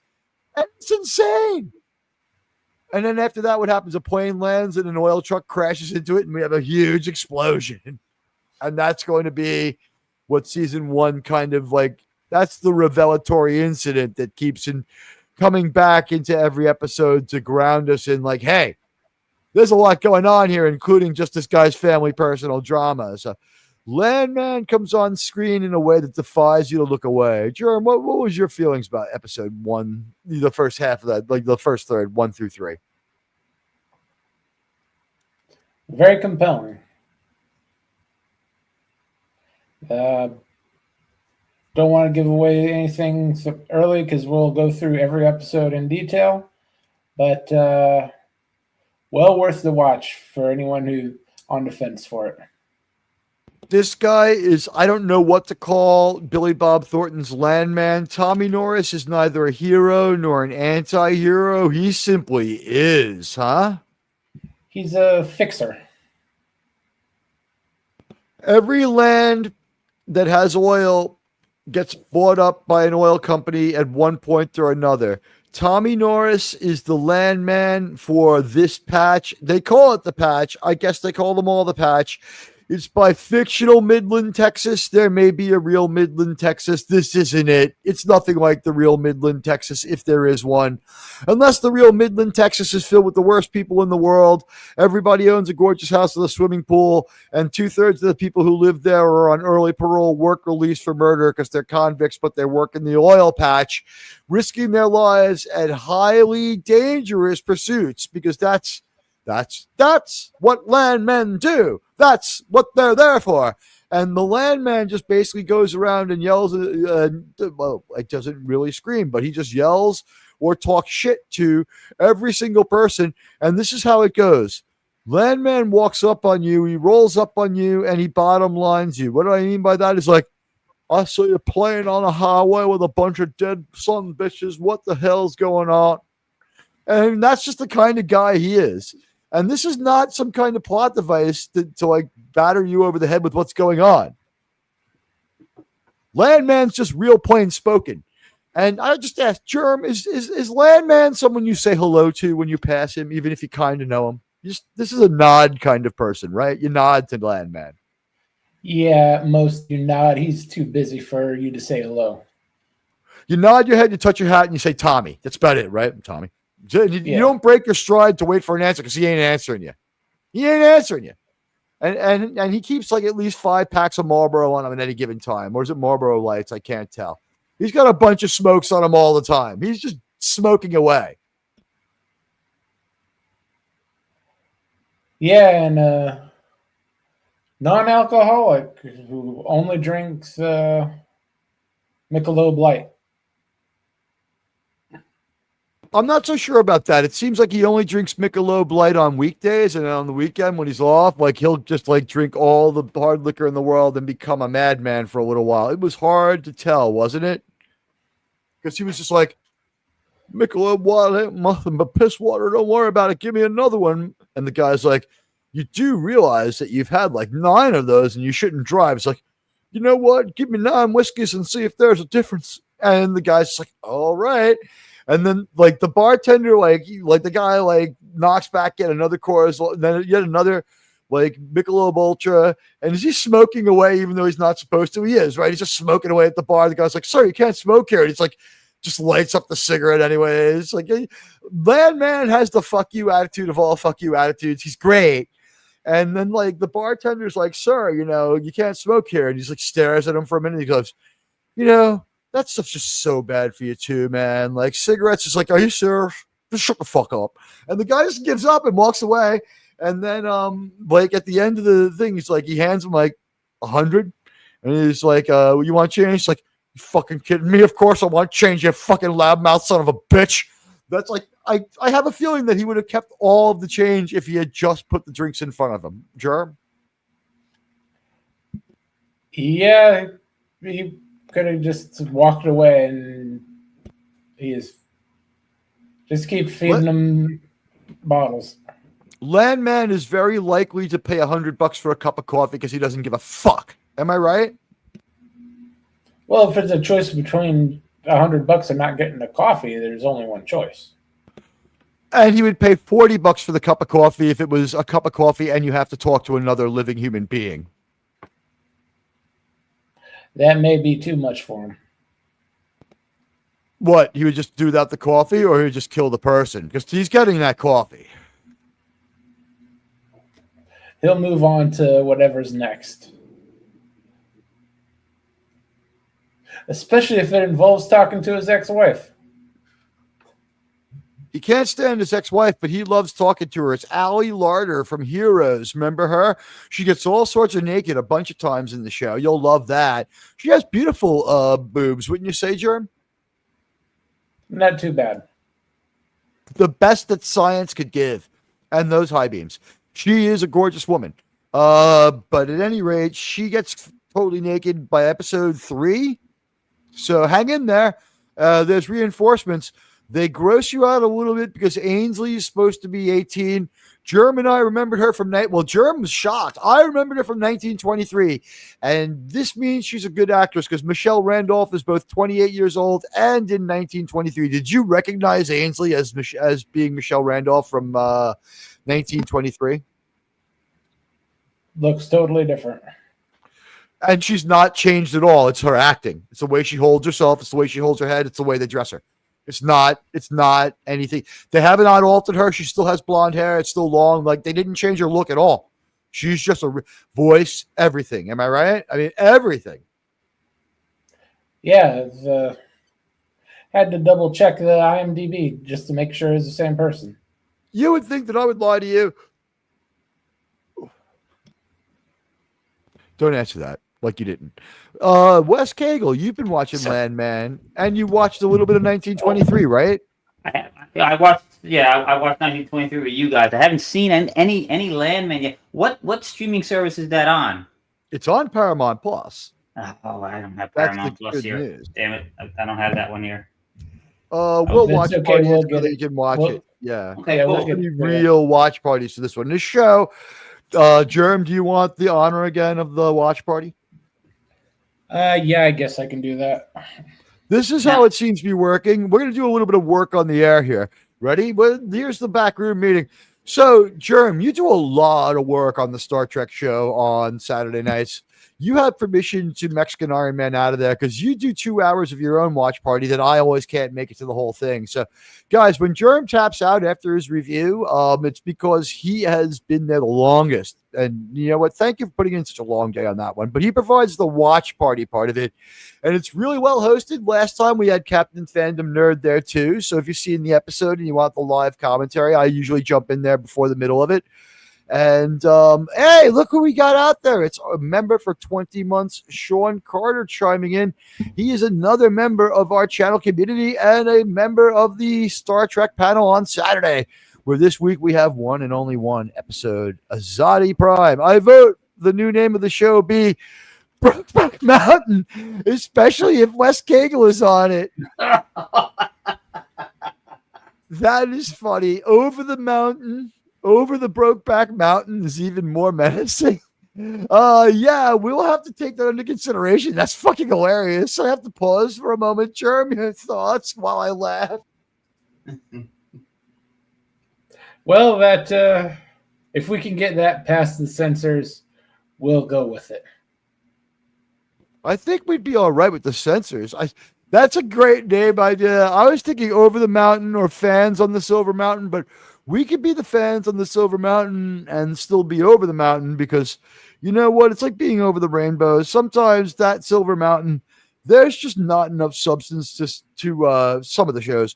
But for the most part, Paramount at $8 a month, and it'll probably go up next year this time because they have to populate it with good shows first.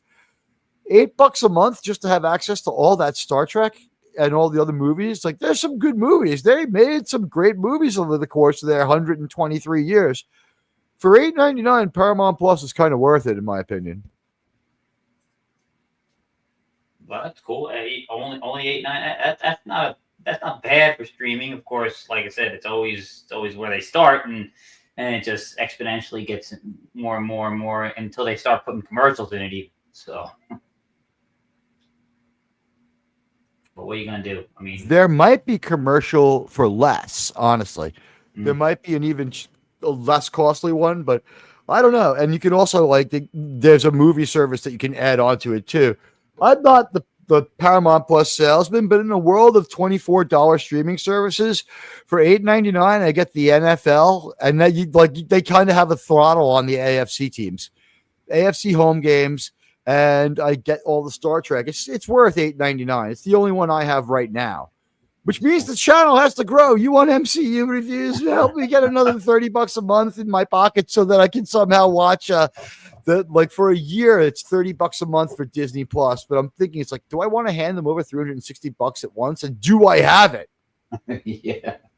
Yeah, I don't. You know, that's rough sometimes with that. Pay everything up front. That's what happened when I decided to. I was tired of the ads on the Twit-Twat, and I bought the premium. It's so much a month, but they tell you so much a month, but they want the whole thing up front for the year. I'm like, come on, man. Yeah. Anyway, let's take a look at our poll, and we'll figure out the name of our Paramount review show. But it's good to have all of you here with us. We love you guys. And you know what? Let's take a look at the poll. If you haven't voted, please vote now. Do not eat while you're at the polls, please. Please. We got 15 votes. This is getting pretty authoritative. I guess I make a strong case for it, but the thing is, when we see this stuff happening, it's very hard to blame Melissa Navia when she's talking to a puppet. Does she look ridiculous? Yes. To me, there's been so much bad faith by these writers that I feel that they are willing to destroy the cast. And of course, they have shown what they think of the fans. Why should the cast be any different? And the cast's relative indifference and relative disdain for defending the show among most people of the casts seems to verify it. Tim Tuvok Russ just is a fucking maniac. I am now, as far as his ex goes, he's a nice person. He's probably nice to live next door to. I'm sure he gets cats out of trees, saves kittens. I'm sure that he rescues, animals. I'm sure he's a great guy. But the thing is, Tim Tuvok Russ's Twitter, X, whatever you want to call it, it's really bad, and it's really divisive, and it's really fucking wrong how he treats people. But let's see. No, it was. Do you feel the cast of Strange New Worlds was mistreated by these writers? Yeah, it was unfair. 53%. It's a pretty good amount. No, that's Hollywood, baby. The Rachel Ziegler moment. You know what? That's fair. 33%. Like, stream, see results. You're all wonderful people for taking part in the poll. I'm going to leave it up just to see it progressing. It's still getting votes. We'll see if it changes much. But honestly, it's hard not to feel the cast is being mistreated when you see them. Like, their most dignified moment is when William Shatner had to be a human chess piece and rear his hands in the air like a bucking. Was he supposed to be the knight from the chessboard, right? He had to Winnie like the horse in the Plato Stepchildren episode. That's as good as it gets for that shit for these people. Like, his lowest moment is better than anything they've done to their cast. Oh yeah. But there's no comparable low moment in TOS. For even there really isn't. Patterns of Force. The only episode that is inarguably much worse than the others, and there's still a little bit to be said for it, but it does have more problems than any other single episode. The two worst episodes of Star Trek, in my opinion, the original series, are Lights of Zatar and The Children Shall Lead. Lights of Zatar is pretty bad. It's pretty bad. It's a little boring. I think it's a little boring. It's slow. Only the performances of our heroes and the fact that we care about them that makes that one work. It's a bottle episode with not a lot going on. Yeah. We use a lot of music and stuff like that, but I don't mind that one as much as I hate Strange New Worlds. And the other one is, even though there's something to the episode a little bit as a sci-fi concept, and The Children Shall Lead is just it's not. It doesn't make it. I'd rather watch that one than The Alternative Factor, though. A lot of people don't like The Alternative Factor. I like The Alternative Factor because I think that one is one of the ones where you watch it and you're just like, this one didn't make it, and it ended up being funny. Because here's the thing: sometimes, and this happened more in TOS than TNG, but Germ, you're allowed to opinion on this one too. Do you remember when failed Star Trek episodes still had something to them, but were also funny, ironically funny? Well, yeah, that's what you got with the good old days. Even when an episode of Star Trek was bad, there was still some redeeming factor to it. And it was fun and funny. They were self-aware enough. Now, when they know it's bad, they give it a really self-important title, usually in Latin, right? Like Memento Memento Mori in episode 2 of this season is the stupidest piece of shit.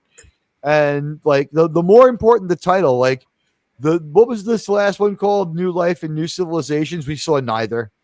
We saw an ancient life form from an ancient civilization. It was like they can't help themselves. I don't know if Alex Kurtzman does it on purpose because I cannot get a read on his intelligence. He's either ruthless and a genius and it just didn't work out, or he is really dumb and like the most optimistic guy in the world and it didn't work out. The only thing I'm sure of is it didn't work out. It didn't work out. It didn't work out. It didn't work out, sure. Sure, it didn't work out. Nope. West Cagle, it didn't work out with Kurtzman. No, It didn't work out. No. Do you think it's because he was just like, is it because he's too optimistic and has no idea that he's an idiot? Or is he trying to tank out on purpose to get fired? What's your opinion? I think Because if he gets fired, he gets a moron. buyout. He's a He moron. has no idea he's an idiot. He thinks No. he's the most brilliant man ever to touch Star Trek. Yeah, I agree.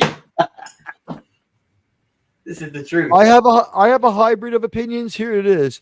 I believe that he went into it with that intent, and they failed to get their outcome because what happened was there was a what happens is in Hollywood. We've said this a few times. A lot of the stories that we talk about, like, hey guys, did you hear Disneyland is empty all August? But a lot of the times, what we do is we are off and on late in the day, and everyone else does Disney. So we like. I think what I like to do is like Disney perspective. I'm not going to do a Disney story, but if like every once in a while, if a Disney story is getting beat to death, like they begged me, and I don't hold out any channel responsible. People have to entertain. There's nothing wrong with doing this. They made good content from it, but they kind of defied us to fact check them on the Disney is empty thing.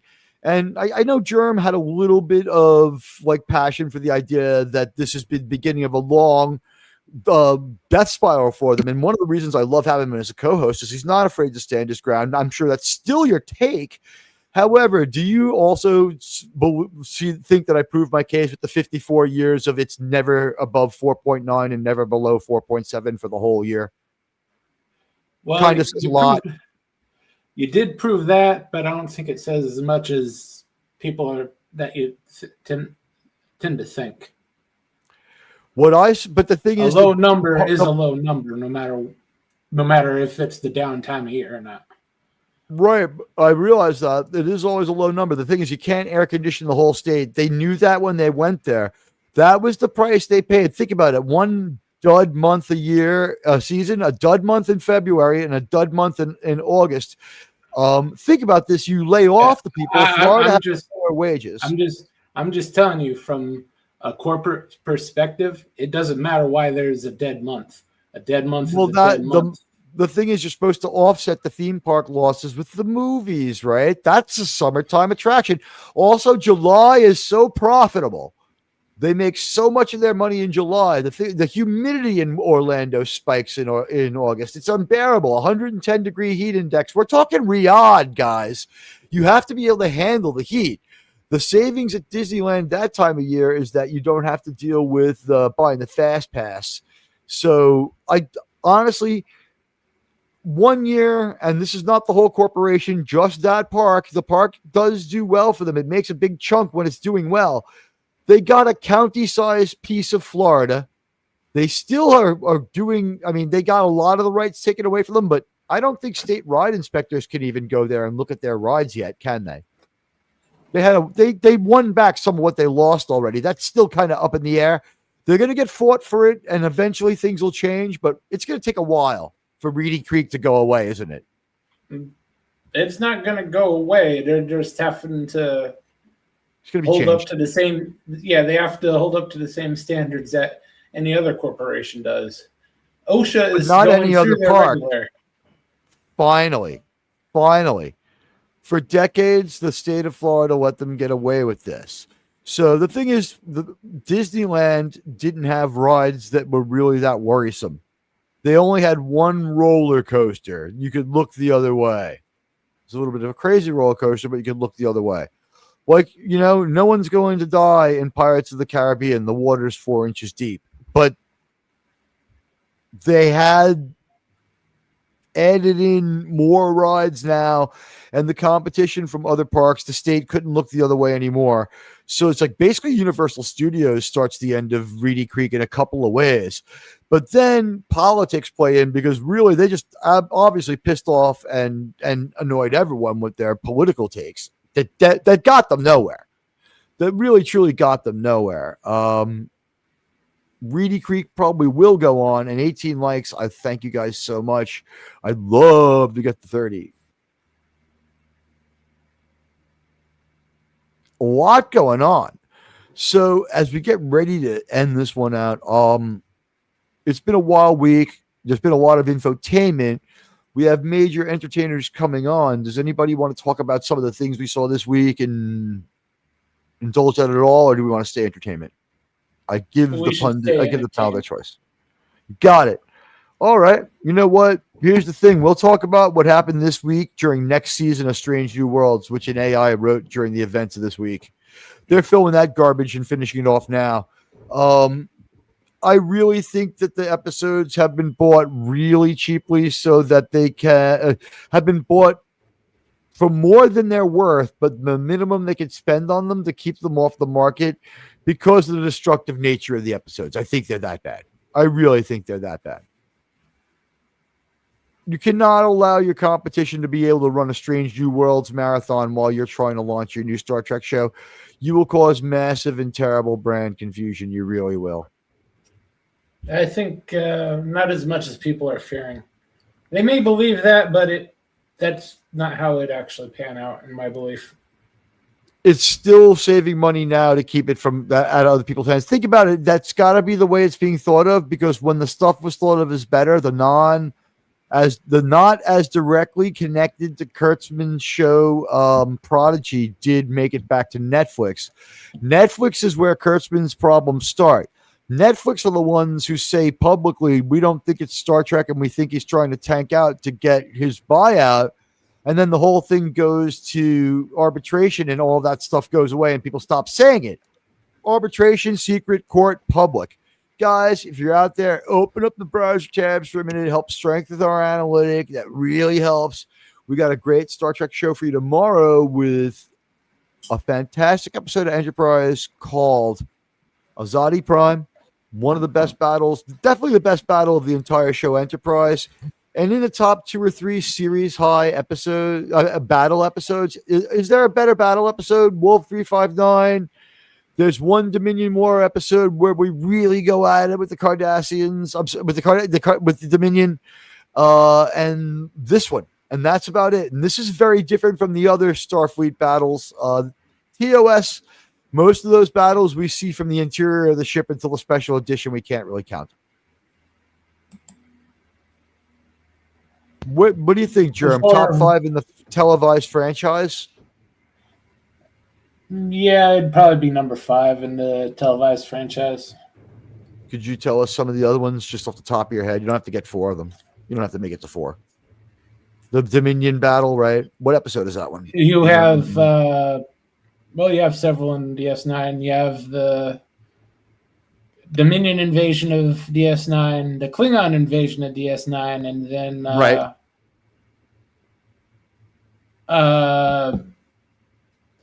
Cisco's run to retake DS9. Well, of course, the first Klingon invasion of DS9 gives everybody OCD, and Cisco builds a clock where we just see that the man called Hawk should not be quiet, restrained, tuned out, and on Valium. That was a weird episode and not too good. Where for whatever reason, we got more like not so well conceived Twilight Zone episodes thrown in as our bottle episodes for DS9. They like to just lean into being fucking weird on Deep Space Nine. Did you notice that ever? Am I the only one who thought that?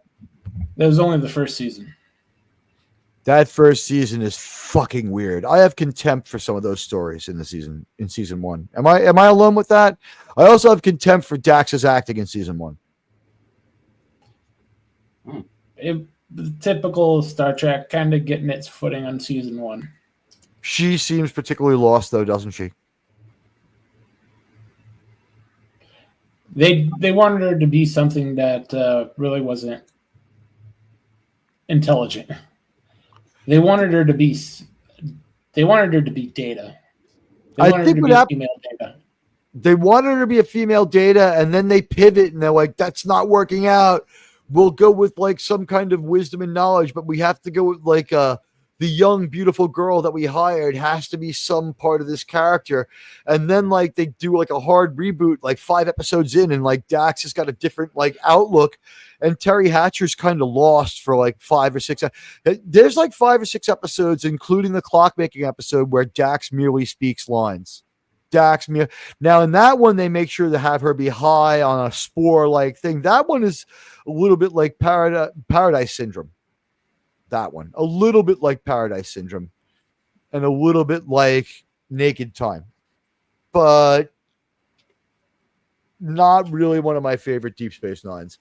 And then they sort of realign the Dax character, and Terry Farrell has to kind of figure out what to do. And it's like, even in Back to School, her acting is better than that one, where she's in the best Robert Downey Jr. movie. Anybody? Is it just me, or is Back to School Robert Downey Jr.'s best movie? Wes Cagle?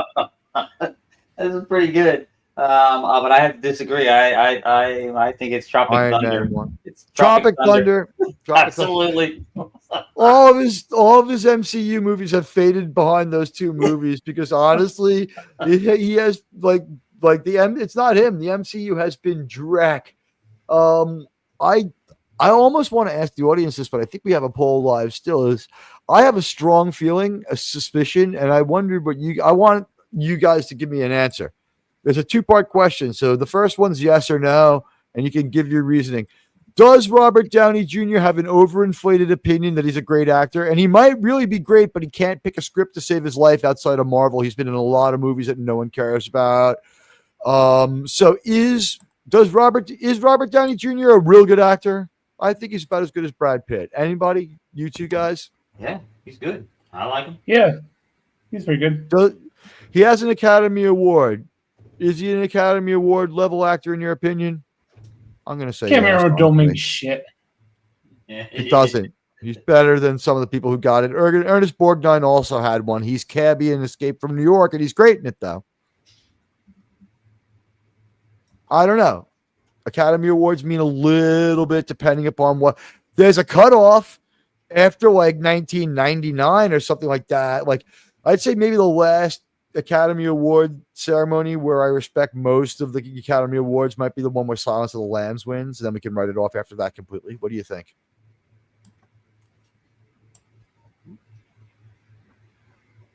I don't know. 1993. There were but Patton has 10, so who would argue that? But that's 1970.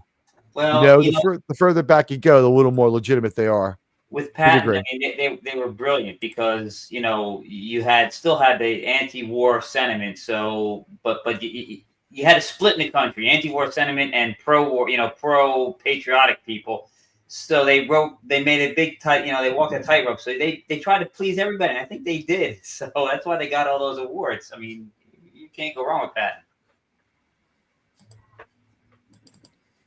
Patton just lived such a theatric and cinematic life that as long as they did a good job recreating his life story into a movie, it was always going to be good. Yeah, most of that movie is true. The only outright untrue thing is the part about him jumping out the window and firing at the plane. The part about the raid taking place at the convenient moment really is true.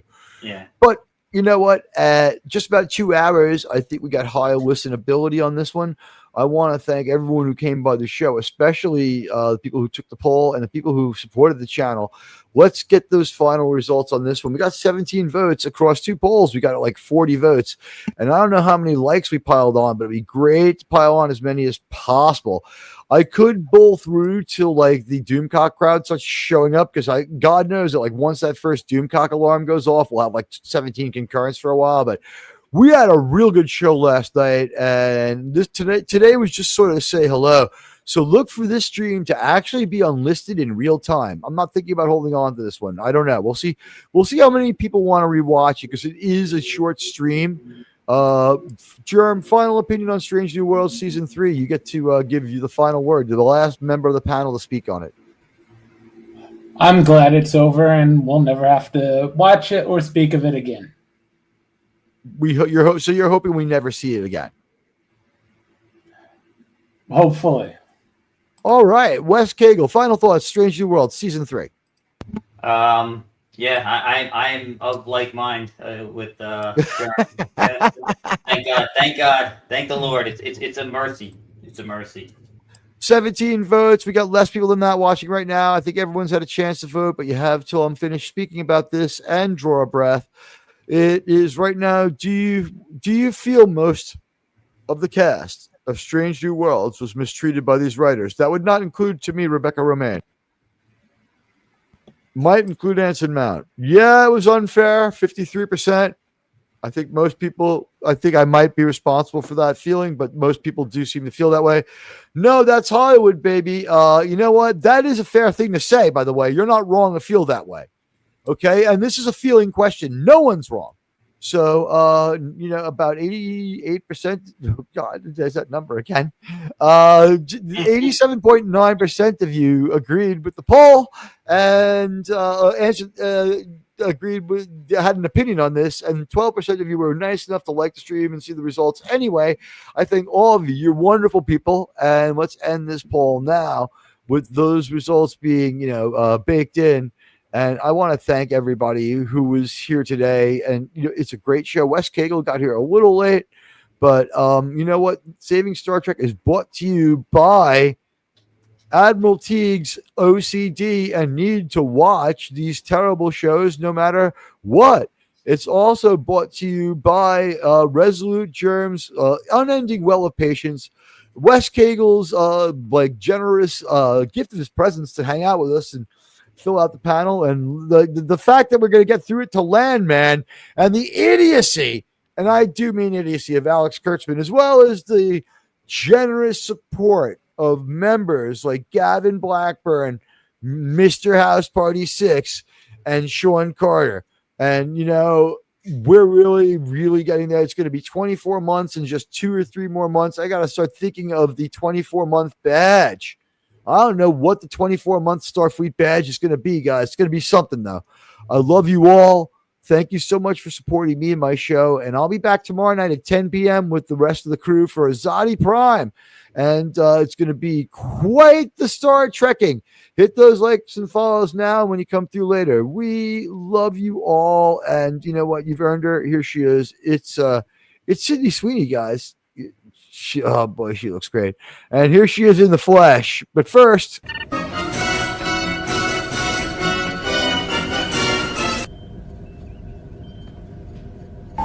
insufficient sensor data.